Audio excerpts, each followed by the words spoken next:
అయ్యప్ప స్వామి మాల దీక్షలో ఉన్నవారు నల్లని బట్టలే ఎందుకు ధరిస్తారో మీకు తెలుసా? ఒకసారి అయ్యప్ప స్వామి శనీశ్వరుడి దగ్గరికి వెళ్లి, శనీశ్వర నువ్వు ఎందుకు ప్రజలని 7 సంవత్సరాల పాటు పట్టి పీడిస్తావు అని అడుగుతాడు.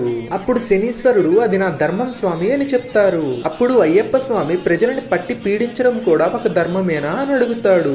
అప్పుడు శనీశ్వరుడు నేను నా ధర్మం పాటించకపోతే నా సృష్టి ధర్మమే తల్లకిందులైపోతుంది స్వామి అని చెప్తారు.